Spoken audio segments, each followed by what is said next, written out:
शनिवार व्रत कथा। एक समय स्वर्गलोक में सबसे बड़ा कौन के प्रश्न पर नवग्रहों में वाद विवाद हो गया। विवाद इतना बढ़ा कि परस्पर भयंकर युद्ध की स्थिति बन गई।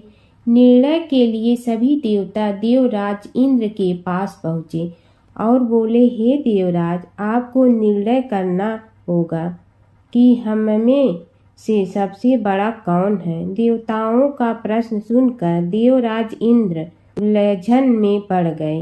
इंद्र बोले, मैं इस प्रश्न का उत्तर देने में असमर्थ हूँ। हम सभी पृथ्वी लोक में उज्जैनी नगरी में राजा विक्रमादित्य के पास चलते हैं। देवराज इंद्र सहित सभी ग्रह देवता उज्जैनी नगरी पहुँचे।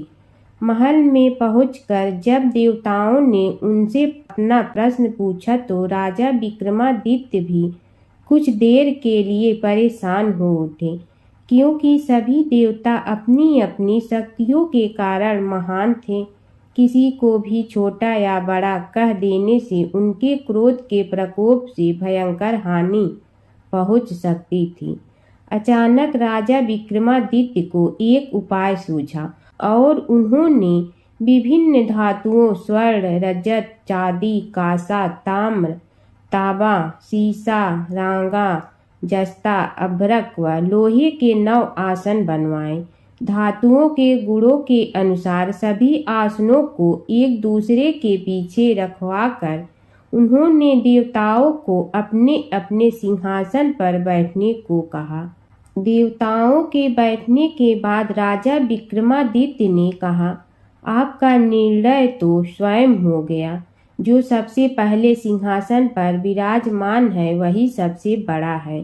राजा विक्रमादित्य के निर्णय को सुनकर शनि देवता ने सबसे पीछे आसन पर बैठने के कारण अपने को छोटा जानकर क्रोधित होकर कहा, राजा विक्रमादित्य, तुमने मुझे सबसे पीछे बैठाकर मेरा अपमान किया है। तुम मेरी शक्तियों से परिचित नहीं हो। मैं तुम्हारा सर्वनाश कर दूंगा।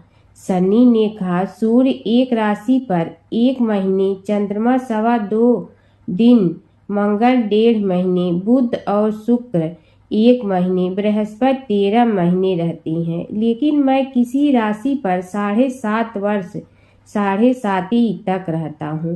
बड़े बड़े देवताओं को मैंने अपने प्रकोप से पीड़ित किया है। राम को 7.5 के कारण ही वन में जाकर रहना पड़ा और रावण को 7.5 के कारण ही युद्ध में मृत्यु का शिकार बनना पड़ा। राजा, अब तू भी मेरे प्रकोप से नहीं बच सकेगा। इसके बाद अन्य ग्रहों के देवता तो प्रसन्नता के साथ चले गए, परंतु शनि देव बड़े क्रोध के साथ वहां से विदा हुए।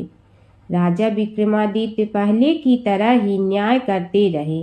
उनके राज्य में सभी स्त्री पुरुष बहुत आनंद से जीवन यापन कर रहे थे। कुछ दिन ऐसे ही बीत गए। उधर शनि देवता अपने अपमान को भूले नहीं थे।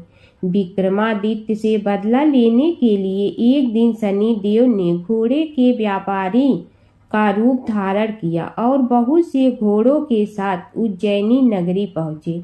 राजा विक्रमादित्य ने राज्य में किसी घोड़े के व्यापारी के आने का समाचार सुना तो अपने अश्वपाल को कुछ घोड़े खरीदने के लिए भेजा। घोड़े बहुत कीमती थे। अश्वपाल ने जब वापस लौटकर इस संबंध में बताया तो राजा विक्रमादित्य ने स्वयं आकर एक सुंदर व शक्तिशाली घोड़े को पसंद किया। घोड़े की चाल देखने के लिए राजा उस घोड़े पर सवार हुए तो वह घोड़ा बिजली की गति से दौड़ पड़ा। तेजी से दौड़ता घोड़ा राजा को दूर एक जंगल में ले गया और फिर राजा को वहां गिराकर जंगल में कहीं गायब हो गया। राजा अपने नगर को लौटने के लिए जंगल में भटकने लगा, लेकिन उन्हें लौटने का कोई रास्ता नहीं मिला। राजा को भूख प्यास लगी थी। बहुत घूमने पर उसे एक चरवाहा मिला। राजा ने उससे पानी मांगा। पानी पीकर राजा ने उस चरवाहे को अपनी अंगूठी दे दी। फिर उससे रास्ता पूछकर वह जंगल से निकलकर पास के नगर में पहुंचा। राजा ने एक सेठ की दुकान पर बैठकर कुछ देर आराम किया। उस सेठ ने राजा से बातचीत की तो राजा ने उसे बताया कि मैं उज्जैनी नगरी से आया हूँ। राजा की कुछ देर दुकान पर बैठने से सेठ जी की बहुत बिक्री हुई। सेठ ने राजा को बहुत भाग्यवान समझा और खुश होकर उसे अपने घर भोजन के लिए ले गया। सेठ के घर में सोने का एक हार खुटी पर लटका हुआ था। राजा को उस कमरे में छोड़कर सेठ कुछ देर के लिए बाहर गया। तभी एक आश्चर्यजनक घटना घटी। राजा के देखते देखते सोने के उस हार को खूंटी निगल गई। सेठ ने कमरे में लौटकर हार को गायब देखा तो चोरी का संदेह राजा पर ही किया, क्योंकि उस कमरे में राजा ही अकेला बैठा था। सेठ ने अपने नौकरों से कहा कि इस परदेसी को रस्सियों से बांधकर नगर के राजा के पास ले चलो। राजा ने विक्रमादित्य से हार के बारे में पूछा तो उसने बताया कि उसके देखते खुटी ने हार को निगल लिया था। इस पर राजा ने क्रोधित होकर चोरी करने के अपराध में विक्रमादित्य के हाथ पांव काटने का आदेश दे दिया। राजा विक्रमादित्य के हाथ पांव काटकर उसे नगर की सड़क पर छोड़ दिया गया। कुछ दिन बाद एक तेली उसे उठाकर अपने घर ले गया और उसे अपने कोल्हू पर बैठा दिया। राजा आवाज देकर बैलों को हाँकता रहता। इस तरह तेली का बैल चलता रहा और राजा को भोजन मिलता रहा। शनि के प्रकोप की 7.5 पूरी होने पर वर्षा ऋतु प्रारंभ हुई। राजा विक्रमादित्य एक रात मेघ मल्हार गा रहा था कि तभी नगर के राजा की लड़की राजकुमारी मोहिनी रथ पर सवार उस तेली के घर के पास से गुजरी। उसने मेघ मल्हार सुना तो उसे बहुत अच्छा लगा और दासी को भेजकर गाने वाले को बुला लाने को कहा। दासी ने लौटकर राजकुमारी को अपंग राजा के बारे में सब कुछ बता दिया। राजकुमारी उसके मेघ मल्हार से बहुत मोहित हुई, अतः उसने सब कुछ जानकर भी अपंग राजा से विवाह करने का निश्चय कर लिया। राजकुमारी ने अपने माता पिता से जब यह बात कही तो वे हैरान रह गए। रानी ने मोहिनी को समझाया, बेटी तेरे भाग्य में तो किसी राजा की रानी होना लिखा है, फिर तू उस अपंग से विवाह करके अपने पांव पर कुल्हाड़ी क्यों मार रही है। राजकुमारी ने अपनी जिद नहीं छोड़ी। अपनी जिद पूरी कराने के लिए उसने भोजन करना छोड़ दिया और प्राण त्याग देने का निश्चय कर लिया।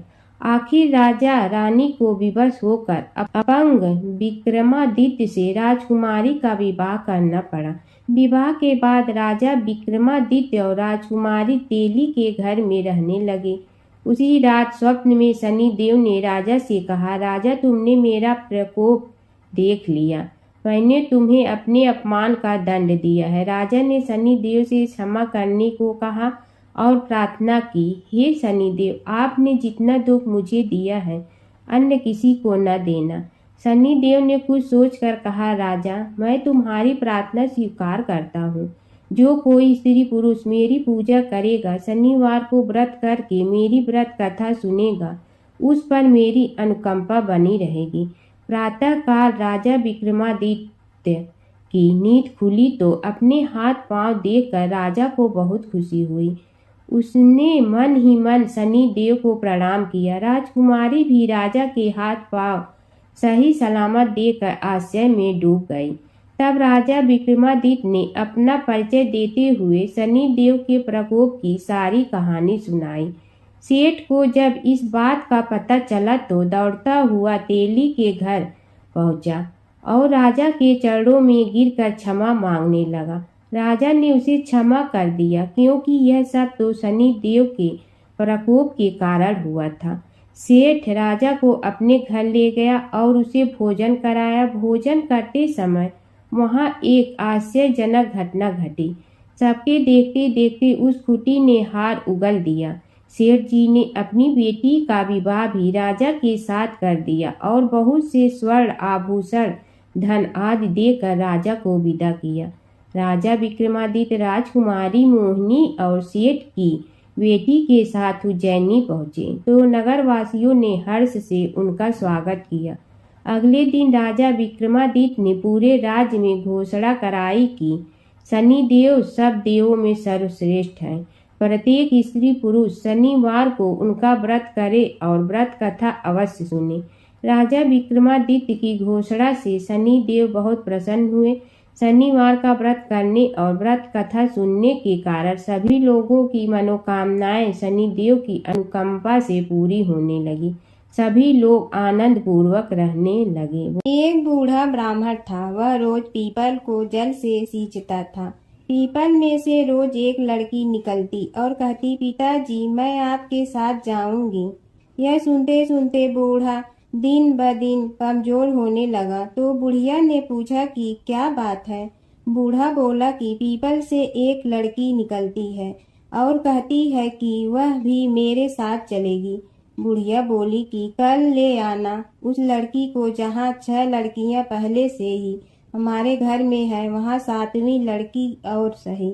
अगले दिन बूढ़ा उस लड़की को घर ले आया। घर लाने के बाद बूढ़ा ब्राह्मण आटा मांगने गया तो उसने पहले दिनों की अपेक्षा आज ज्यादा आटा मिला था। जब बुढ़िया वह आटा छानने लगी तो लड़की ने कहा कि लाओ माँ, मैं छान देती हूँ। जब वह आटा छानने बैठी तो परात भर गई। उसके बाद माँ खाना बनाने जाने लगी तो लड़की बोली कि आज रसोई मैं बनाऊंगी। तो बुढ़िया बोली कि ना, तेरे हाथ जल जाएंगे। लेकिन लड़की नहीं मानी। वह रसोई में खाना बनाने गई तो उसने तरह तरह के 36 व्यंजन बना डाले और आज सभी ने भर पेट खाना खाया। इससे पहले वह आधा पेट भूखा ही रहते थे। रात हुई तो बुढ़िया का भाई आया और कहने लगा कि दीदी मैं तो खाना खाऊंगा। बुढ़िया परेशान हो गई कि अब खाना कहाँ से लाऊंगी। लड़की ने पूछा कि क्या बात है माँ। उसने कहा कि तेरा मामा आया है और रोटी खाएगा, लेकिन रोटी तो सबने खा ली है, अब उसके लिए कहाँ से लाऊंगी। लड़की बोली कि तू चिंता मत कर माँ, मैं बना दूंगी। और वह रसोई में गई और मामा के लिए 36 व्यंजन बना दी। मामा ने भरपेट खाया और कहा भी कि ऐसा खाना इससे पहले उसने कभी नहीं खाया है। बुढ़िया ने कहा कि भाई तेरी बावनी भाजी है, उसी ने बनाया है। शाम हुई तो लड़की बोली कि माँ चौका लगा के चौके का दिया जला देना, कोठे में मैं सोऊंगी। बुढ़िया बोली कि ना बेटी तू डर जाएगी। लेकिन वह बोली कि ना माँ, मैं नहीं डरूंगी, मैं अंदर कोठे में ही सोऊंगी। वह कोठे में ही जाकर सो गई। आधी रात को लड़की उठी और चारों ओर आंख मारी तो धन ही धन हो गया। वह बाहर जाने लगी तो एक बूढ़ा ब्राह्मण सो रहा था। उसने देखा तो कहा कि बेटी तू कहाँ चली। लड़की बोली कि मैं तो दरिद्रता दूर करने आई थी, अगर तुम्हें दूर करवानी है तो करवा लो। उसने बूढ़े के घर में भी आँख से देखा तो चारों ओर धन ही धन हो गया। सुबह सवेरे सब उठे तो लड़की को ना पाकर उसे ढूंढने लगे कि पावनी बेटी कहाँ चली गई। बूढ़ा ब्राह्मण बोला कि वह तो लक्ष्मी माता थी, जो तुम्हारे साथ मेरी दरिद्रता भी दूर कर गई। हे लक्ष्मी माता, जैसे आपने उनकी दरिद्रता दूर की वैसे ही सबकी करना। धर्मराज जी की कथा। दो सेठानियां थी। एक के घर में धन बहुत था पर वह कंजूस थी। दूसरी के पास धन थोड़ा कम था पर मन से वह बहुत अमीर थी। रोज सवेरे उठती, गंगा स्नान करती, तुलसी माता, बड़, पीपल सींचने, भगवान के मंदिर जाके पूजा करती। धर्मराज सूरज भगवान की कहानी सुनती, भगवान के भोग लगाकर अतिथि को जिमाती, गाय कुत्ता के लिए ग्रास निकालती। दूसरी सेठानी इस धर्मात्मा को देखकर हंसती और कहती, पता नहीं दिन भर क्या करती रहती है। थोड़े समय बाद दोनों सेठानियों को भगवान का बुलावा आया। धर्मात्मा सेठानी के तो यमराज जी ने विमान भेजा और दूसरी को दूत मारते ही ले गया। रास्ते में सेठानी बोली, मेरे को भूख लगी है। तो दूत बोले, किसी को कुछ दिया होगा तो मिलेगा। फिर बोली, प्यास लगी है। दूत बोले, किसी को पानी पिलाया तो मिलेगा। रास्ते में उसे काट चुभने लगे, गर्मी पड़ने लगी, पर दूत तो उसे घसीटे ही ले गए। अब सेठानी बहुत पछताने लगी कि सब कुछ होते हुए भी दान धर्म नहीं किया। इतने में यमराज का दरबार आया। धर्मात्मा बुढ़िया को भगवान के पास सिंहासन मिला और वह उस पर बैठी थी। उधर दूसरी सेठानी को तपते कुंड में डाल दिया। अब सेठानी यमराज से बोली, मुझे 1.25 पहर का जीवन दान दे दो, मैं वापस आकर दंड भोग लूंगी। यमराज बोले, ठीक है। सेठानी के शरीर में वापस प्राण डाल दिए। संसार में आते ही पंडितों को बुलाकर सेठानी ने धर्मराज की कथा सुनी, सब तरह से दान धर्म किया। इतने में समय पूरा हो गया। अब की बार विमान आया। 1.25 पहर के दान धर्म से सेठानी को स्वर्ग मिला। धर्मराज जी की परम भक्त पोपा बाई की कथा। एक गांव में एक पोपा बाई रहती थी। जब वह 5 साल की थी तभी से वह नियम से धर्मराज जी व्रत की कथा सुनती थी और व्रत करती थी। एक दिन उसने अपने भाई व भाभी से कहा कि मैं शादी नहीं करूंगी, अब मैं अपना समय भगवान की पूजा अर्चना में ही बिताना चाहती हूँ। इसलिए मेरी झोपड़ी गांव के बाहर बनवा दो और गांव में सबको कह दो कि वह अपनी गाय व बछड़ों को मेरे यहाँ ही घास भूस चरने को भेज दो और जिसकी भी इच्छा हो, श्रद्धा हो, मुझे खाना भिजवा दो। एक दिन नगर का राजा शिकार खेलने जंगल में आया और गांव के बाहर जंगल के पास बनी झोपड़ी देखकर रुक गया। झोपड़ी के पास जाकर उसने आवाज लगाई कि कौन है, लेकिन भीतर से कोई आवाज न आने पर वह लगातार दरवाजा खटखटाता रहा। तब पोपा बाई उठी और कहने लगी कि कौन हो तुम जो बार बार दरवाजा बजा रहे हो, क्यों आवाज लगा रहे हो? राजा ने कहा कि मैं यहाँ का राजा हूँ और तुम्हारे साथ विवाह करूँगा। पोपा बाई ने कहा कि जहाँ से आए हो वहीं चले जाओ, मैं किसी पराये आदमी का मुंह नहीं देखती हूँ। राजा ने पोपा बाई की एक नहीं सुनी और जबरदस्ती उठा ले गया। तब पोपा बाई ने राजा को श्राप दिया कि तुम्हारा सारा राजपाट नष्ट हो जाएगा। महल में आने पर राजा की रानियों ने सारी बात सुनकर राजा से अनुरोध किया कि पोपा बाई को वहीं वापस छोड़ आओ। राजा जब पोपा बाई को वापस झोपड़ी में छोड़ने जाने लगा तो रास्ते में पाप की नदी आई जिसमें राजा डूब गया। कुछ समय बाद पोपा बाई मृत्यु के बाद धर्मराज जी के यहाँ पहुंची और धर्मराज जी ने उन्हें स्वर्ग का राज दे दिया। एक बार एक सेठ व सेठानी मृत्यु लोक से स्वर्ग लोक आए तो उसके द्वार बंद देखकर वह धर्मराज जी से द्वार खोलने का आग्रह करते हैं। धर्मराज जी कहते हैं, इस द्वार पर पोपा बाई का राज है। इस पर सेठ सेठानी कहते हैं कि हम पोपा बाई को नहीं जानते हैं। धर्मराज जी उन दोनों की बात सुनकर कहते हैं कि तुम दोनों 7 दिन तक मृत्युलोक में रहो। 8 खोपड़ा से राई भरकर 5 कपड़े ऊपर रखकर कहानी सुनकर उद्यापन करना और कहना कि राज है। पोपा बाई लेखा लेगी राई राई का। सारे बोलो पोपा बाई की जय। जय जय श्री शनि देव भक्तन हितकारी, सूरज के पुत्र प्रभु छाया महतारी।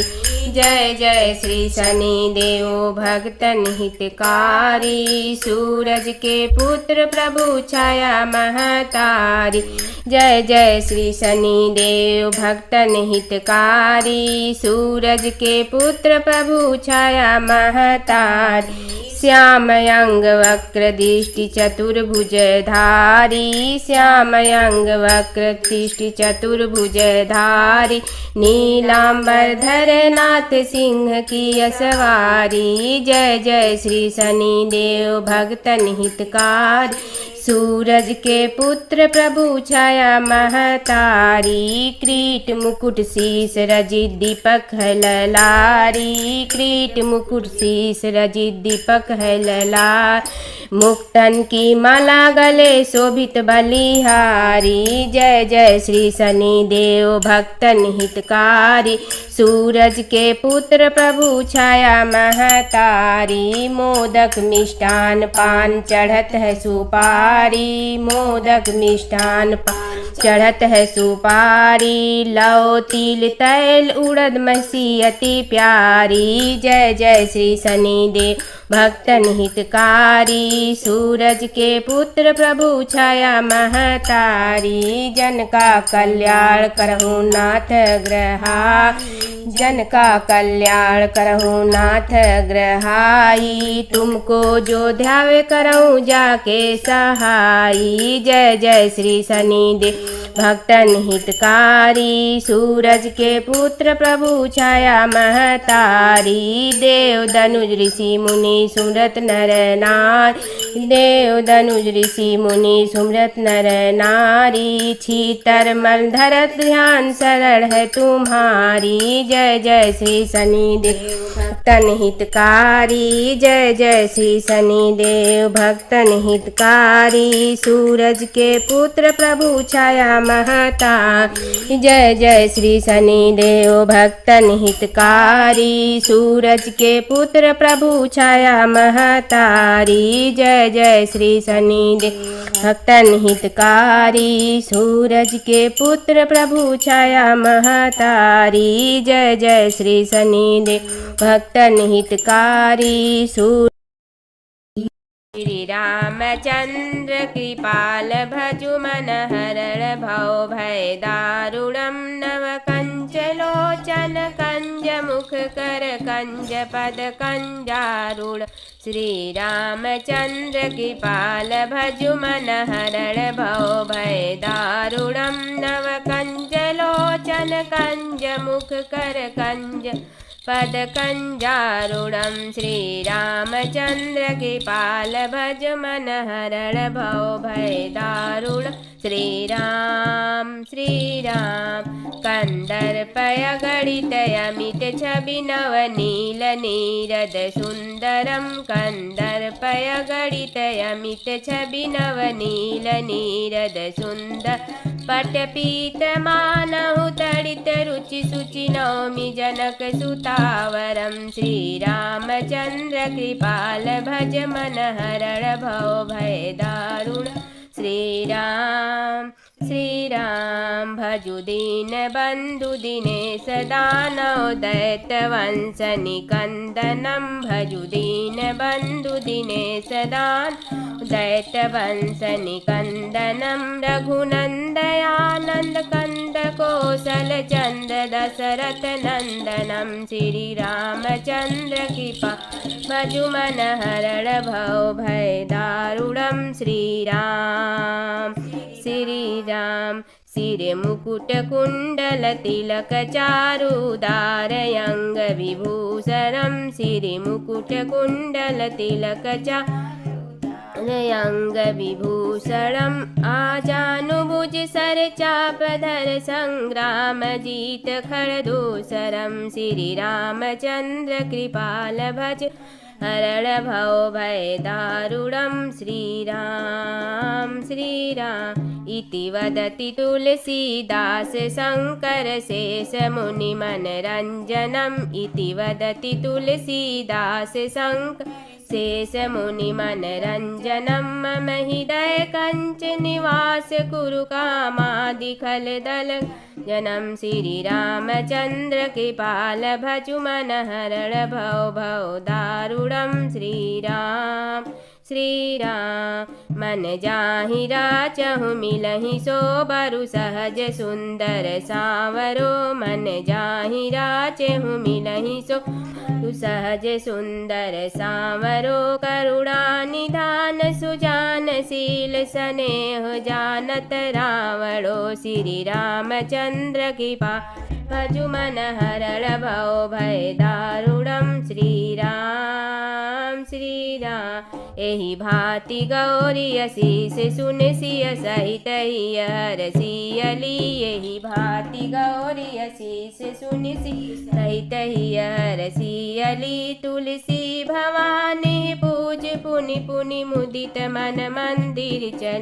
श्री रामचंद्र की पाल भजु मन हरण भय भव दारुणम। श्री राम श्री राम।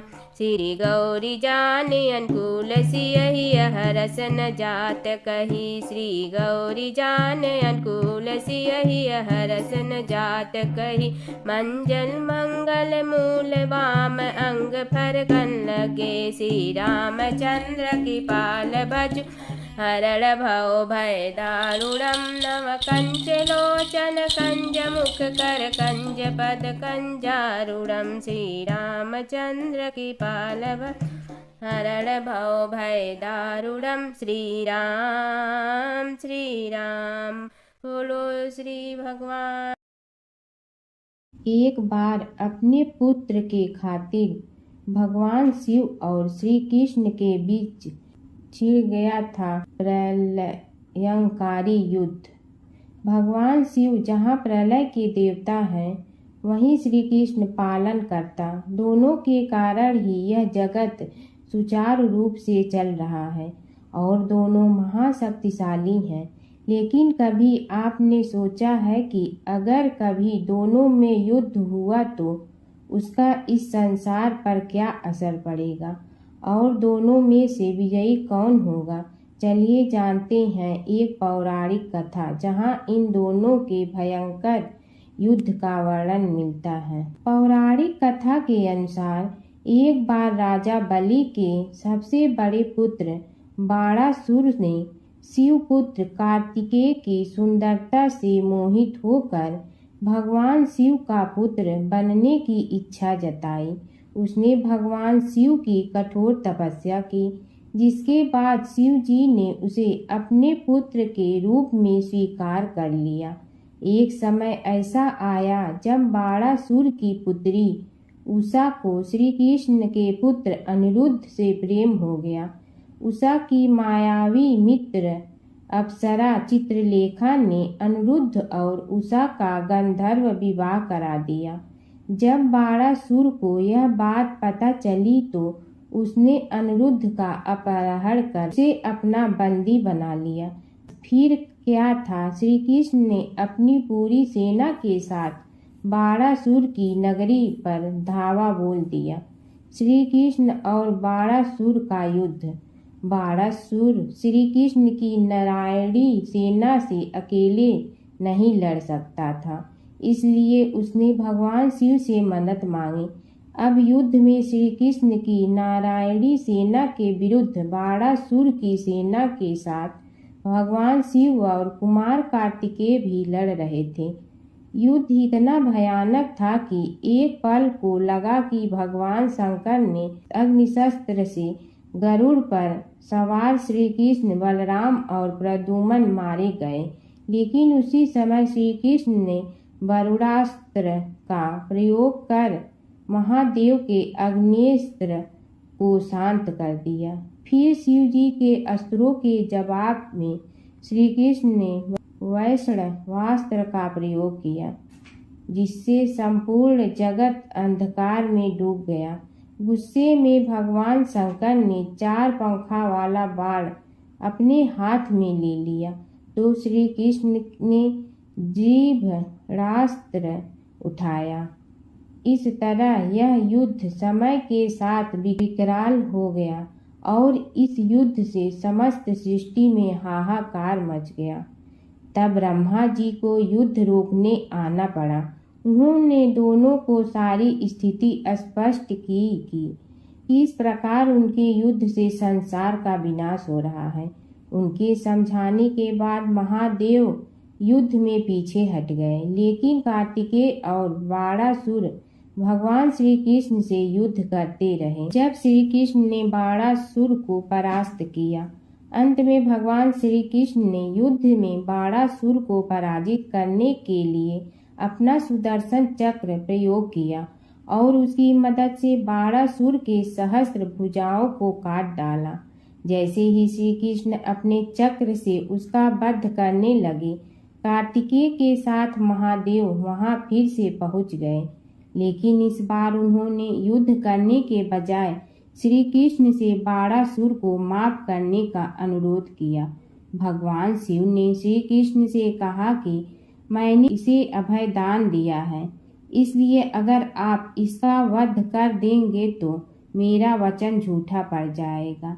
शिव जी के ऐसा कहने पर श्री कृष्ण ने 12 सुर को क्षमा कर दिया और अनिरुद्ध उषा सहित अपनी पूरी सेना लेकर वहां से चल दिए। 12 सुर को आज भी अजर अमर माना जाता है और बाद में भगवान शिव के उसे अपने गढ़ों में शामिल कर लिया है। माता सीता की कथा। यह कहानी सीता माता कहती थी और श्री राम इसे सुना करते थे। एक दिन श्री राम भगवान को किसी काम के लिए बाहर जाना पड़ा तो सीता माता कहने लगी कि भगवान, मेरा तो 12 वर्ष का नित्य नियम है। अब आप बाहर जाएंगे तो मैं अपनी कहानी किसे सुनाऊंगी। श्री राम ने कहा कि तुम कुएं की पाल पर जाकर बैठ जाना और वहां जो औरतें पानी भरने आएंगी उन्हें अपनी कहानी सुना देना। सीता माता कुएं की पाल पर जाकर बैठ जाती हैं। एक स्त्री आई, उसने रेशम की जड़ी की साड़ी पहन रखी थी और सोने का घड़ा ले रखा था। सीता माता उसे देख कहती हैं कि बहन, मेरा 12 वर्ष का नित्य सुन लो। पर वह स्त्री बोली कि मैं तुम्हारा नित्य सुनूंगी तो मुझे घर जाने में देरी हो जाएगी और मेरी सास मुझसे लड़ेंगी। उसने कहानी नहीं सुनी और चली गई। उसकी रेशम जड़ी की साड़ी फट गई, सोने का घड़ा मिट्टी के घड़े में बदल गया। सास ने देखा तो पूछा कि ये किसका दोष अपने सिर लेकर आ गई है। बहू ने कहा कि कुएं पर एक औरत बैठी थी, उसने कहानी सुनने के लिए कहा, लेकिन मैंने सुनी नहीं, जिसका यह फल मिला है। बहू की बात सुनकर अगले दिन वही साड़ी और घड़ा लेकर सास कुएं की पाल पर गई। सास को वहीं माता सीता बैठी मिली तो माता सीता ने कहा कि बहन, मेरी कहानी सुन लीजिए। सास बोली कि एक बार छोड़, मैं तो 4 बार कहानी सुन लूंगी। राम आए, लक्ष्मण आए, देश के पुजारी आए, नित नेम का नेम लाए, आओ राम बैठो राम, तपी रसोई जियो राम, माखन मिश्री खाओ राम, दूध बतासा पियो राम, सूत के पल का मोठो राम, साल दुसाला पोठो राम, साल दुसाला ओढ़ो राम, जब बोलो जब राम ही राम, राम संवारे सबके काम, खाली घर भंडार भरेंगे, सबका बेड़ा पार करेंगे। श्री राम जय जय राम। सास बोली कि बहन, कहानी तो बहुत अच्छी लगी। कहानी सुनकर सास घर चली गई और उसकी साड़ी फिर से रेशम जड़ी की बन गई। मिट्टी का घड़ा फिर सोने के घड़े में बदल गया। बहू कहने लगी, सासू माँ, आपने ये सब कैसे किया। सास ने कहा कि बहू, तू दोष लगा के आई थी और मैं अब दोष उतार कर आ रही हूँ। बहू ने फिर पूछा कि वह कुएं वाली स्त्री कौन है। सास बोली कि वे सीता माता थी। वे पुराने से नया कर देती हैं, खाली घर में भंडार भर देती हैं। वह लक्ष्मी जी का वास घर में कर देती हैं। आदमी की जो भी इच्छा हो उसे पूरा कर देती हैं। बहू बोली कि ऐसी कहानी मुझे भी सुना दो। सास बोली कि ठीक है, तुम भी सुनो। और सास ने कहानी शुरू की। राम आए, लक्ष्मण आए, देश के पुजारी आए, नित नेम का नेम लाए, आओ राम बैठो राम, तपी रसोई जियो राम, माखन मिश्री खाओ राम, दूध बतासा पियो राम, सूत के पल का मोठो राम, साल दुसाला पोठो राम, साल दुसाला ओढ़ो राम, जब बोलो जब राम ही राम, राम संवारे सबके काम, खाली घर भंडार भरेंगे, सबका बेड़ा पार करें। श्री राम जय जय राम। कहानी सुनकर बहू बोली कि कहानी तो बहुत अच्छी है। सास ने कहा कि ठीक है, इस कहानी को रोज कहा करेंगे।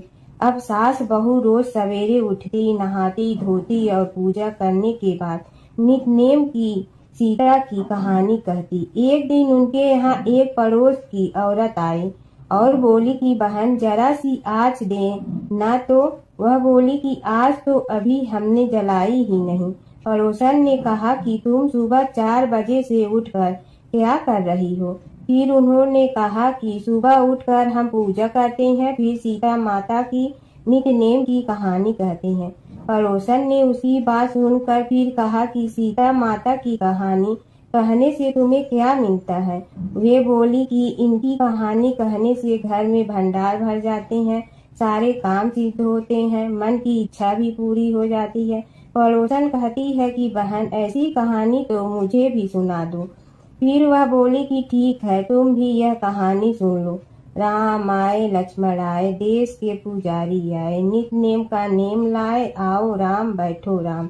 सारी कहानी सुनने के बाद पड़ोसन कहने लगी, बहन कहानी तो मुझे बहुत अच्छी लगी। अब वह पड़ोसन भी नित्य नेम सीता माता की कहानी कहने लगी। कहानी कहने से सीता माता ने पड़ोसन के भी भंडार भर दिए। अब तो पूरे मोहल्ले में नित्य नेम की कथा चल पड़ी। हर किसी की मनोकामना पूरी होने लगी। हे सीता माता, जैसे आपने उनके भंडार भरे वैसे ही आप हमारे भी भंडार भरना, सबकी भरना, कहानी सुनने वाले के भी और कहानी कहने वाले के भी। गणेश और बुढ़िया माई की कथा। एक बुढ़िया थी, वह बहुत ही गरीब और दृष्टिहीन थी। उसके एक बेटा और बहू थी। वह बुढ़िया सदैव गणेश जी की पूजा किया करती थी। एक दिन गणेश जी प्रकट होकर उस बुढ़िया से बोले, बुढ़िया माँ, तू जो चाहे सो मांग ले। बुढ़िया बोली, मुझे तो मांगना नहीं आता, कैसे और क्या मांगूं? तब गणेश जी बोले, अपने बहू बेटे से पूछ कर मांग ले। तब बुढ़िया ने अपने बेटे से कहा, गणेश जी कहते हैं तू कुछ मांग ले, बता मैं क्या मांगूं?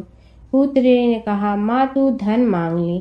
बहू से पूछा तो बहू ने कहा, नाती मांग ले। तब बुढ़िया ने सोचा कि ये तो अपने अपने मतलब की बात कर रहे हैं। अतः उस बुढ़िया ने पड़ोसन से पूछा तो उन्होंने कहा, बुढ़िया तू तो थोड़े दिन जियोगी, क्यों तू धन मांगो और क्यों नाती मांगे? तू तो अपनी आंखों की रोशनी मांग ले, जिससे तेरी जिंदगी आराम से कट जाए। इस पर बुढ़िया बोली, यदि आप प्रसन्न है तो मुझे 9 करोड़ की माया दे, निरोगी काया दे, अमर सुहाग दे, आंखों की रोशनी दे, नाती दे, पोता दे और सब परिवार को सुख दे और अंत में मोक्ष दे। यह सुनकर तब गणेश जी बोले, बुढ़िया माँ, तुमने तो हमें ठग लिया। फिर भी जो तूने मांगा है वचन के अनुसार सब तुझे मिलेगा। और यह कहकर गणेश जी अंतर ध्यान हो गए। उधर बुढ़िया माँ ने जो कुछ मांगा वह सब कुछ मिल गया। हे गणेश जी महाराज, जैसे तुमने उस बुढ़िया माँ को सब कुछ दिया वैसे ही सबको देना। एक समय की बात है कि विष्णु भगवान का विवाह लक्ष्मी जी के साथ निश्चित हो गया।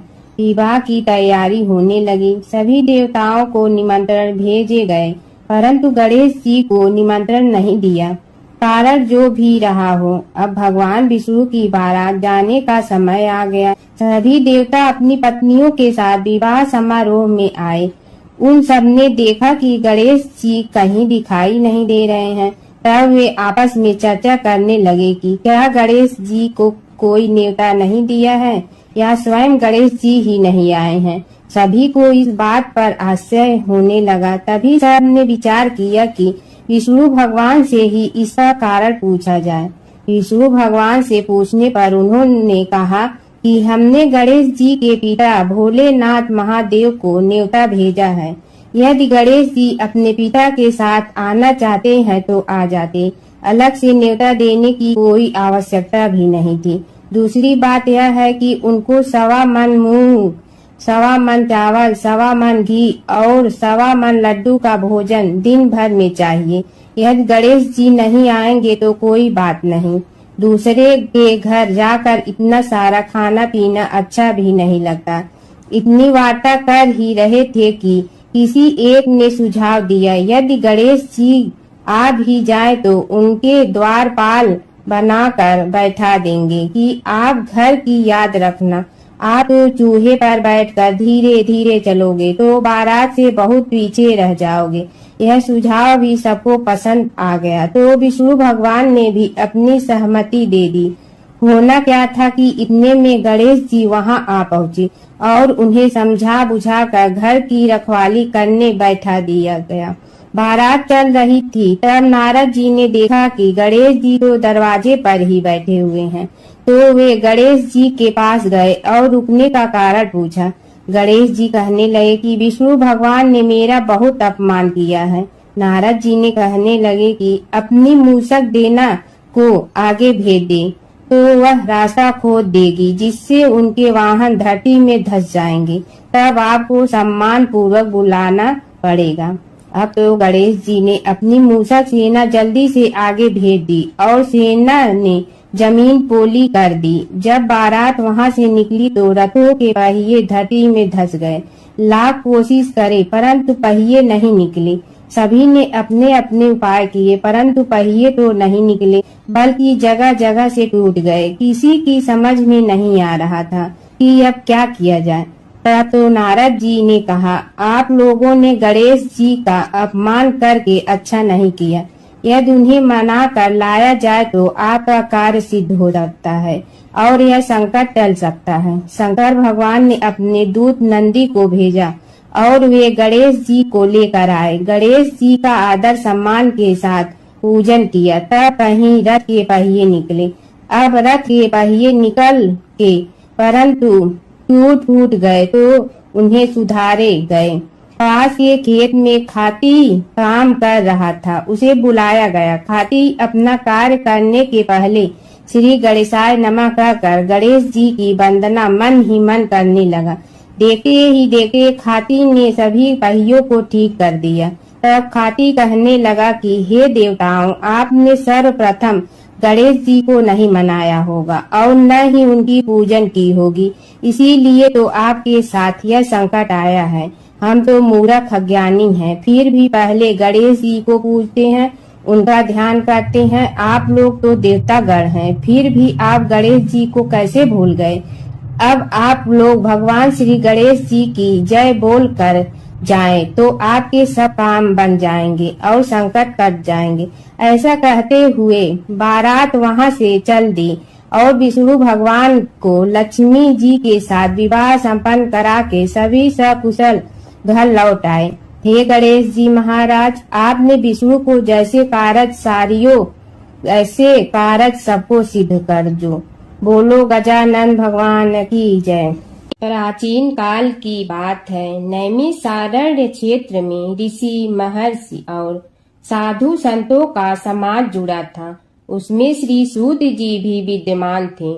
शौनक जी ने उनकी सेवा में उपस्थित होकर निवेदन किया कि हे अज्ञान रूप घोर तिमिर को नष्ट करने में करोड़ों सूर्यों के समान प्रकाशमान श्री सूत जी हमारे कानों के लिए अमृत के समान जीवन प्रदान करने वाले कथा तत्व का वर्णन कीजिए। हे सूत जी, हमारे हृदयों में ज्ञान के प्रकाश की वृद्धि तथा भक्ति, वैराग्य और विवेक की उत्पत्ति जिस कथा से हो सकती हो वह हमारे प्रति कहने की कृपा कीजिए।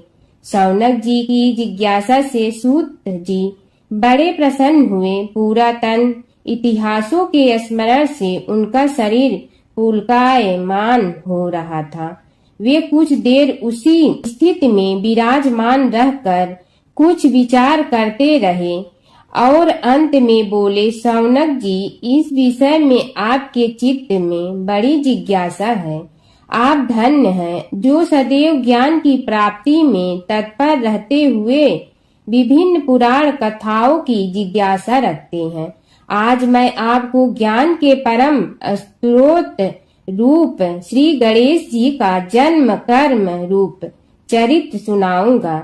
गणेश जी से ही सभी ज्ञानों सभी विद्याओं का उद्भव हुआ है। अब आप सावधान चित्त से विराजमान हो। श्री गणेश जी के ध्यान और नमस्कार पूर्वक उनका चरित्र श्रवण करें।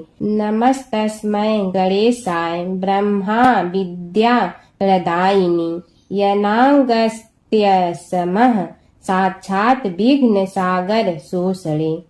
कैसे हैं वे श्री गणेश जो सभी प्रकार की ब्रह्म विद्याओं को प्रदान करने वाले अर्थात ब्रह्मा के सगुण और निर्गुण स्वरूप पर प्रकाश डालने और जीव ब्रह्मा का अभेद प्रतिपादन करने वाली विद्याओं के दाता हैं। वे विघ्नों के समुद्रों को महर्षि अगस्त्य के समान शोषण करने में समर्थ हैं। इसलिए उनका नाम विघ्न सागर शोषक के नाम से प्रसिद्ध है। मैं उन भगवान श्री गणेश जी को नमस्कार करता हूँ। प्रथम पूजा के अधिकारी श्री गणेश जी यह कहकर सूत जी कुछ समय के लिए मौन हो गए और फिर बोले, शौनक जी, भगवान गणेश जी ही सर्वप्रथम पूजा प्राप्ति के अधिकारी हैं। किसी भी देवता की पूजा करो, पहले उनकी पूजा करो। शौनक जी ने निवेदन किया, हे भगवान, हे सूत, सर्वप्रथम यह बताने की कृपा कीजिए कि गणेश जी को प्रथम पूजा का अधिकार किस प्रकार प्राप्त हुआ। इस विषय में मेरी बुद्धि मोह को प्राप्त हो रही है कि सृष्टि रचयिता ब्रह्मा जी, पालन करता भगवान नारायण और संहार करता शिव जी में से किसी को प्रथम पूजा का अधिकारी क्यों नहीं माना गया। यह त्रिदेव ही तो सबसे बड़ा देवता माने जाते हैं। सूत जी ने कहा, शौनक जी, यह भी एक रहस्य ही है। देखो, अधिकार मांगने से नहीं मिलता, इसके लिए योग्यता होनी चाहिए। संसार में अनेकों देवी देवताएं पूजे जाते हैं।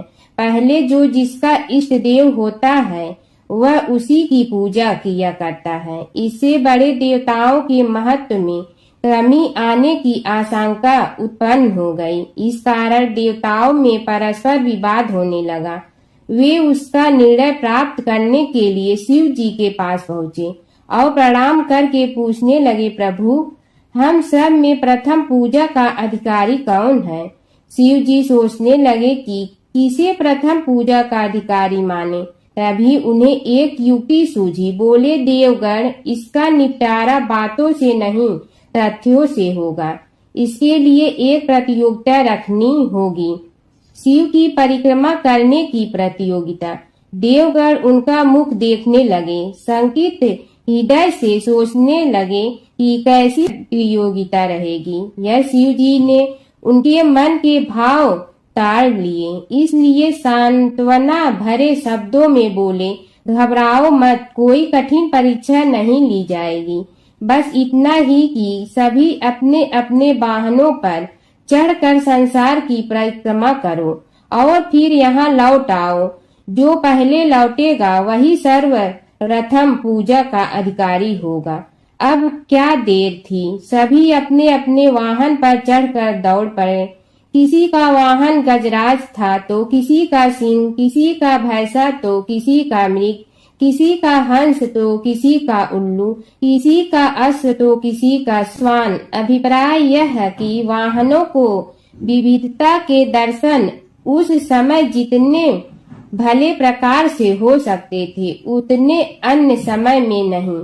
सबसे गया बीता वाहन गणेश जी का था मूषक, उससे चूहा भी कहते हैं। ऐसे वाहन के बल भरोसे इस प्रतियोगिता में सफल होना तो क्या, सम्मिलित होना भी हास्यास्पद है। गणेश जी ने सोचा, छोड़ो, क्या होगा प्रतियोगिता में भाग लेने से, हम तो यहाँ बैठे रहकर ही तमाशा देखेंगे। वे बहुत देर तक विचार करते रहे। अंत में उन्हें एक युक्ति सूझी। शिव जी स्वयं ही जगदाता हैं, यह संसार उन्हीं का प्रतिबिंब है, तब क्यों न इन्हीं की परिक्रमा कर ली जाए। इनकी परिक्रमा करने से ही संसार की परिक्रमा हो जाएगी। ऐसा निश्चय कर उन्होंने मूषक पर चढ़कर शिव जी की परिक्रमा की और उनके समक्ष जा पहुँचे। शिव जी ने कहा, तुमने परिक्रमा पूर्ण कर ली? उन्होंने उत्तर दिया, जी हाँ। शिव जी सोचने लगे कि इसे तो यहीं घूमते हुए देखा, फिर परिक्रमा कैसे कराया। देवताओं का परिक्रमा करके लौटना आरंभ हुआ और उन्होंने गणेश जी को वहां बैठे देखा तो माथा ठनक गया। फिर भी साहस करके बोले, अरे तुम विश्व की परिक्रमा के लिए नहीं गए? गणेश जी ने कहा, अरे मैं कब का यहाँ आ गया। देवता बोले, तुम्हें तो कहीं भी नहीं देखा। गणेश जी ने उत्तर दिया, देखते कहाँ से, समस्त संसार शिव जी में विद्यमान है। इनकी परिक्रमा करने से ही संसार की परिक्रमा पूर्ण हो गई। सूत जी बोले, शौनक, इस प्रकार गणेश जी ने अपनी बुद्धि के बल पर ही विजय प्राप्त कर ली। उनका कथन सत्य था, इसलिए कोई विरोध करता भी तो कैसे। बस उसी दिन से गणेश जी की प्रथम पूजा होने लगी। सूत जी बोले, हे शौनक जी, यह एक तथ्य है कि गणेश जी ही उसके पात्र हैं। वे बड़े देवता का भी कार्य सिद्धि में विघ्न उपस्थित होने पर उन विघ्न राज का आश्रय न लिया हो। हे शौनक, वे देव भी बड़े दयालु हैं। नाम तो शिव जी का ही आशुतोष है, किंतु वे सर्वात्मा और सर्वरक्षक प्रभु तो शिव जी की अपेक्षा भी शीघ्र ही प्रकट हो जाते हैं। उनका भक्त कभी किसी संकट में नहीं पड़ता। यदि प्रारब्ध वशात कभी किसी विपत्ति में पड़ भी जाता है तो गणेश्वर की उपासना करने पर उनके अनुग्रह से उनके समस्त दुख दूर होकर परम सुख की प्राप्ति होती है। शौनक ने कहा, हे सूत जी, हे महाभाग, हे प्रभु, मैं गणेश जी के विभिन्न चरित्रों का अध्ययन करना चाहता हूँ, तो मुझे बताइए कि किस ग्रंथ का अवलोकन करूँ। हे दयामय, आपको तो उनके समस्त चरित्र विदित है कि यदि आप ही उन्हें सुनाने की कृपा करें तो मेरा अत्यधिक उपकार होगा। सूत जी बोले, हे शौनक भगवान, गणेश्वर के इतने चरित्र हैं कि उन सब का कथन इस जीवा से संभव नहीं, क्योंकि प्रभु अनंत, प्रभु चरित्र अनंता वाली बात समस्त विद्वान ऋषि मुनि कहते हैं। फिर भी गणेश जी प्रथम पूजा के अधिकारी होने के कारण समस्त देव चरित्रों में जुड़े हुए हैं, इसलिए उनका प्रभाव भी सर्वाधिक व्यापक है। हे मुने, हे शौनक, वे भगवान सर्व समर्थ हैं। वे सभी का तिरस्कार करने में समर्थ हैं, किंतु उनका तिरस्कार कोई भी नहीं कर सकता। यह त्रिलोक्य उन्हीं भगवान के संकेत पर नित्य करता है। इसकी समस्त क्रियाएं उन्हीं की इच्छा पर आश्रित हैं। हे शौनक भगवान गणेश्वर स्वयं कहते हैं, शिवे विष्णु च शक्तौ च सूर्ये मयि निराधिप यो भेद बुद्धि योग स सम्य योगो मतो मम।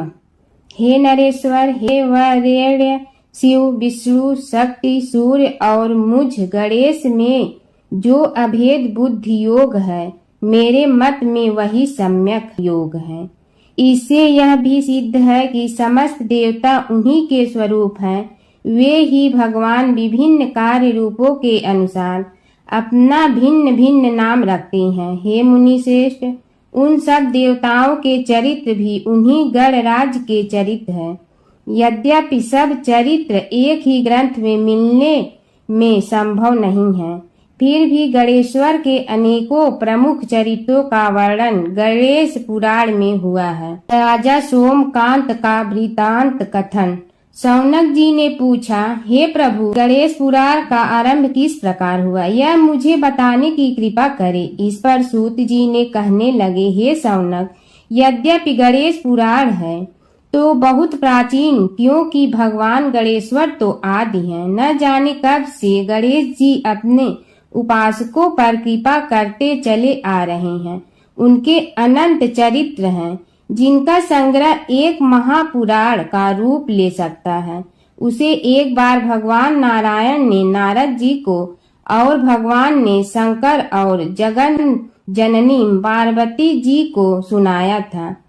बाद में वही पुराण संक्षेप रूप में ब्रह्मा जी ने महर्षि वेद व्यास को सुनाया और फिर व्यास जी ने महर्षि भृगु को सुनाया। भृगु ने कृपा करके सौराष्ट्र के एक राजा सोमकांत को सुनाया था। तब से वह पुराण अनेक कथाओं में विस्तृत होता रहा और अनेक कथाओं से रहित होता हुआ अनेक रूप में प्रचलित है। शौनक जी ने पूछा, भगवान आप यह बताने का कष्ट करें कि राजा सोमकांत कौन था? उसने महर्षि से गणेश पुराण का श्रवण कहाँ किया था? उस पुराण के श्रवण से उसे क्या क्या उपलब्धियां हुई? हे नाथ, मुझे श्री गणेश्वर की कथा के प्रति उत्कंठा बढ़ती ही जा रही है। सूत जी बोले, हे शौनक, सौराष्ट्र के देवनगर नाम की एक प्रसिद्ध राजधानी थी। वहाँ का राजा सोमकांत था। वह अपनी प्रजा का पुत्र के समान पालन करता था। वह वेद ज्ञान संपन्न, शस्त्र विद्या में पारंगत एवं प्रबल प्रतापी राजा, समस्त राजाओं में मान्य तथा अत्यंत वैभवशाली था। उसका ऐश्वर्य कुबेर के भी ऐश्वर्य को लज्जित करता था। उसने अपने पराक्रम से अनेकों देश जीत लिए थे। उसकी पत्नी अत्यंत रूपवती, गुणवती, धर्माज्ञा एवं पतिव्रत धर्म का पालन करने वाली थी। वह सदैव अपने प्राणनाथ की सेवा में लगी रहती थी। उसका नाम सुधर्मा था। जैसे वह प्रतिव्रता थी, वैसे ही राजा भी एक पत्नी व्रता का पालन करने लगा। उसके हेमकांत नामक एक सुंदर पुत्र था। वह भी सभी विद्याओं का ज्ञाता और अस्त्र शस्त्रादि के अभ्यास में निपुण हो गया था। यह सभी श्रेष्ठ लक्षणों से संपन्न, सद्गुणी एवं प्रजा जनों के हितों का अत्यंत पोषक था। इस प्रकार राजा सोमकांत स्त्री, पुत्र, पशु, वाहन, राज्य एवं प्रतिष्ठा आदि से सब प्रकार सुखी था। उससे दुख तो था ही नहीं। सभी राजागण उसका हार्दिक सम्मान करते थे तथा उसकी श्रेष्ठ कीर्ति भी संसार व्यापी थी। परंतु युवा अवस्था के अंत में सोमकांत को घृणित कोष्ठ रोग हो गया। उसके अनेक उपचार किए गए किंतु कोई लाभ नहीं हुआ। रोग शीघ्रता से बढ़ने लगा और उसके कीड़े पड़ गए। जब रोग की अधिक वृद्धि होने लगी और उसका कोई उपाय न हो सका तो राजा ने मंत्रियों को बुलाकर कहा, सुव्रतो, जाने किस कारण यह रोग मुझे पीड़ित कर रहा है। अवश्य ही यह किसी पूर्व जन्म के पाप का फल होगा। इसलिए मैं अब अपना समस्त राजपाट छोड़कर वन में रहूंगा। मेरे पुत्र हेमकांत को मेरे समान मानकर राज्य शासन का धर्म पूर्वक संचालन कराते रहें। यह कहकर राजा ने शुभ दिन दिखवाकर अपने पुत्र हेमकांत को राज्य पद पर अभिषेक किया और अपनी पत्नी सुधर्मा के साथ निर्जन वन की ओर चल दिया। प्रजापालक राजा के वियोग में समस्त प्रजा जन अश्रु बहाते हुए उनके साथ चले गए। राज्य की सीमा पर पहुंचकर राजा ने अपने पुत्र अमात्यगण और प्रजा जनों को समझाया, आप सब लोग धर्म के जानने वाले, श्रेष्ठ आचरण में तत्पर एवं सहृदय हैं। यह संसार तो वैसे भी परिवर्तनशील है। जो आज है वह कल नहीं था और आने वाले कल में भी नहीं रहेगा। इसलिए मेरे जाने से दुख का कोई कारण नहीं है। मेरे स्थान पर मेरा पुत्र सभी कार्यों को करेगा। इसलिए आप सब उसके अनुशासन में रहते हुए उसे सदैव सम्मान करते रहें। फिर पुत्र से कहा, बेटा, यह स्थिति सभी के समझ आती रही है। हमारे पूर्व पुरुष भी परंपरागत रूप से वृद्धावस्था आने पर वन में जाते रहे हैं। मैं कुछ समय पहले ही वन में जा रहा हूँ, तो कुछ पहले या पीछे जाने में कोई अंतर नहीं पड़ता। यदि कुछ वर्ष बाद जाऊं तब भी मोह का त्याग करना ही होगा। इसलिए हे वत्स, तुम दुखित मत हो और मेरी आज्ञा मानकर राज्य शासन को ठीक प्रकार चलाओ। ध्यान रखना, क्षत्रिय धर्म का कभी त्याग न करना और प्रजा को सदा सुखी रखना। इस प्रकार राजा सोमकांत ने सभी को समझा बुझाकर वहां से वापस लौट आया और स्वयं अपनी पतिव्रता भार्या के साथ वन में प्रवेश किया। पुत्र हेमकांत के आग्रह से उसने सुबल और ज्ञान गम्य नामक 2 आत्माओं को भी साथ ले लिया। उन सब ने एक समतल एवं सुंदर स्थान देखकर वहां विश्राम किया। तभी उन्हें एक मुनि कुमार दिखाई दिया। राजा ने उससे पूछा, तुम कौन हो, कहाँ रहते हो? यदि उचित समझो तो मुझे बताओ।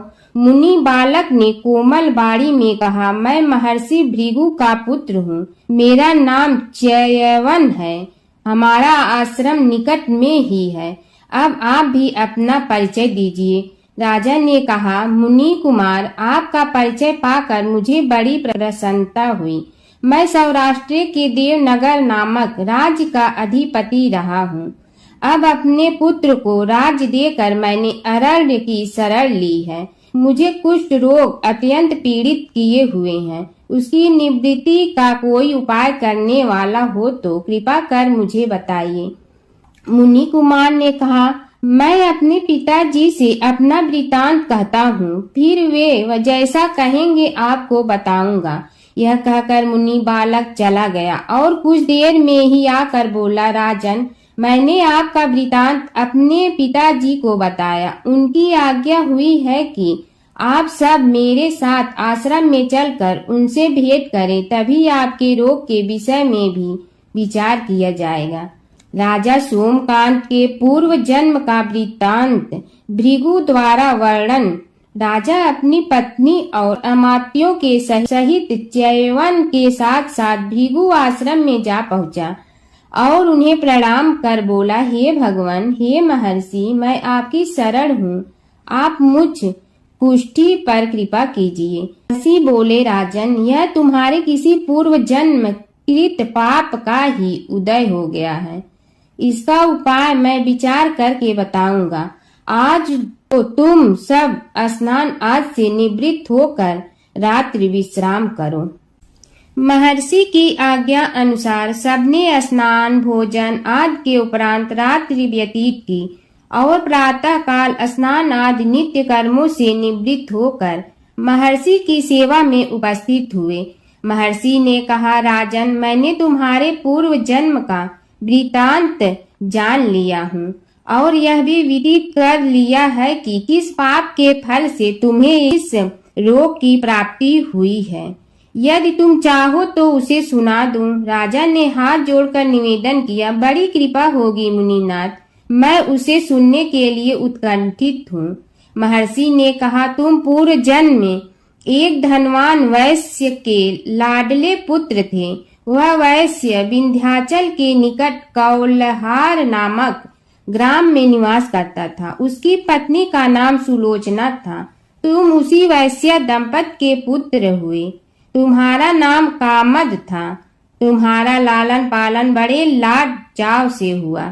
उन्होंने तुम्हारा विवाह एक अत्यंत सुंदरी वैश्य कन्या से कर दिया था, जिसका नाम कुटुम्बिनी था। यद्यप तुम्हारी भार्या सुशीला थी और तुम्हें सदैव धर्म में निरत देखना चाहती थी, किंतु तुम्हारा स्वभाव वासनांध होने के कारण दिन प्रतिदिन उज्जवल होता जा रहा था। किंतु माता पिता भी धार्मिक थे, इसलिए उनके सामने तुम्हारी उज्ज्वलता दबी रही।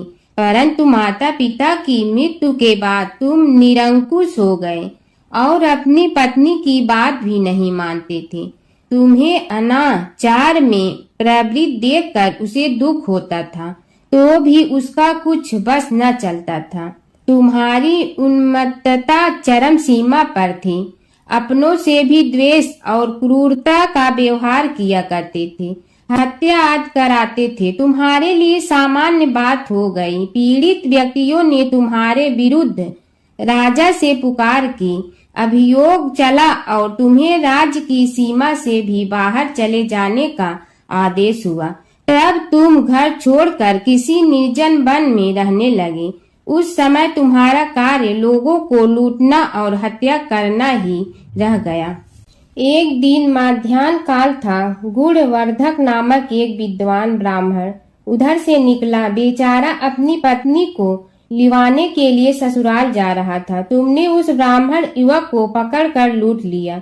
प्रतिरोध करने पर उसे मारने लगे तो वह चित्कार करने लगा, मुझे मत मार, मत मार, देख मेरा दूसरा विवाह हुआ है, मैं पत्नी को लेने के लिए जा रहा हूँ। किंतु तुम तो क्रोधवश में ऐसे लीन हो रहे थे कि तुमने उसकी बात सुनकर भी नहीं सुनी। जब उसे मारने लगे तो उसने श्राप दे दिया, अरे हत्यारे, मेरी हत्या के पाप से तो सहस्त्र कल्प तक घोर नरक भोगोगे। तुमने उसकी कोई चिंता न की और सिर काट लिया। राजन, तुमने ऐसी एक नहीं बल्कि अनेक निरीह हत्याएं की थी, जिनकी गणना करना भी पाप है। इस प्रकार इस जन्म में तुमने घोर पाप कर्म किए थे, किंतु बुढ़ापा आने पर जब अशक्त हो गए तब तुम्हारे साथ जो क्रूर कर्मा थे वे भी किनारा कर गए। उन्होंने सोच लिया कि अब तो इसे खिलाना भी पड़ेगा, इसलिए मरने दो यहीं।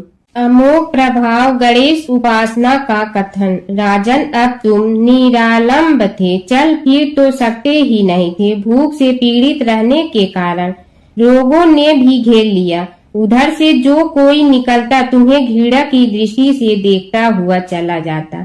तब तुम आहार की खोज में बड़ी कठिनाई से चलते हुए एक जीर्ण शीर्ण देवालय में पहुंचा। उसमें भगवान गणेश्वर की प्रतिमा विद्यमान थी। तब न जाने किस पुण्य के उदय होने से तुम्हारे मन में गणेश जी के प्रति भक्ति भाव जागृत हुआ। तुम निराहार रहकर उनकी उपासना करने लगे। उससे तुम्हें सब कुछ मिला और रोग भी कम हुआ। राजन, तुमने अपने साथियों की दृष्टि बचाकर बहुत सा धन एक स्थान पर गाड़ दिया था। अब तुमने उस धन को उसे देवालय के जीर्णोद्धार में लगाने का निश्चय किया। शिल्पी बुलाकर उस मंदिर को सुंदर और भव्य बनवा दिया। इस कारण कुख्याति सुख्याति में बदलने लगी। फिर यथा समय तुम्हारी मृत्यु हुई। यमदूतों ने पकड़कर तुम्हें यमराज के समक्ष उपस्थित किया।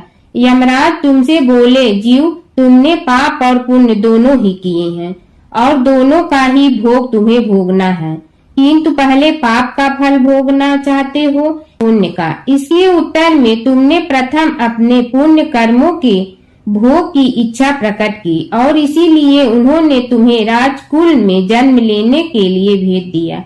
पूर्व जन्म में तुमने भगवान गणाध्यक्ष का सुंदर एवं भव्य मंदिर बनवाया था, इसलिए तुम्हें सुंदर देह की प्राप्ति हुई।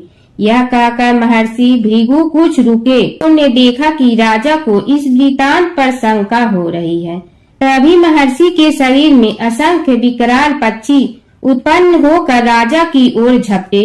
उनकी चोंच बड़ी तीक्ष्ण थी, जिनसे वे राजा के शरीर को नोच नोच कर खाने लगे। उसके कारण उत्पन्न असहनीय पीड़ा से व्याकुल हुए राजा ने महर्षि के समक्ष हाथ जोड़कर निवेदन किया, प्रभु, आपका आश्रम तो समस्त द्वेष आदि से परे है और यहाँ मैं आपकी शरण में बैठा हूँ।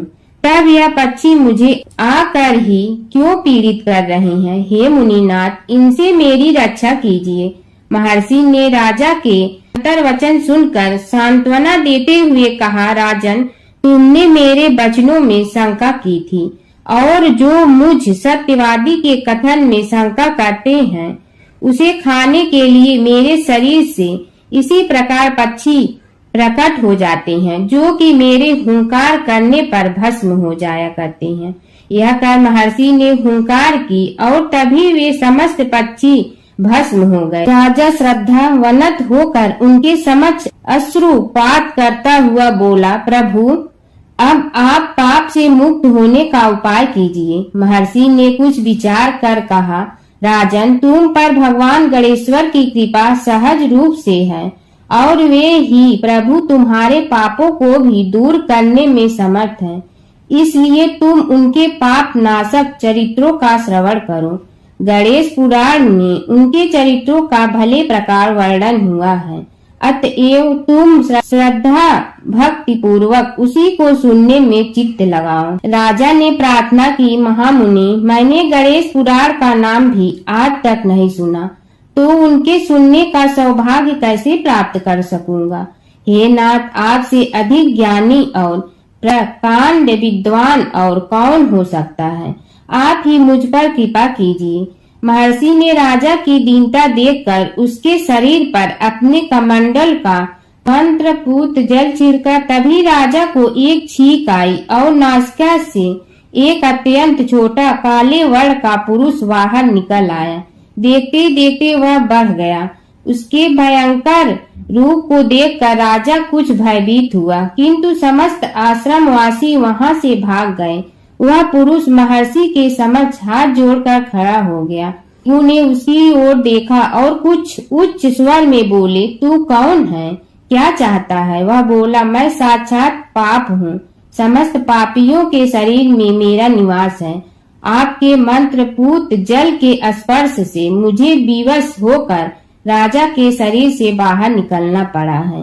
अब मुझे बड़ी भूख लगी है, बताइए क्या खाऊं और कहाँ रहूं।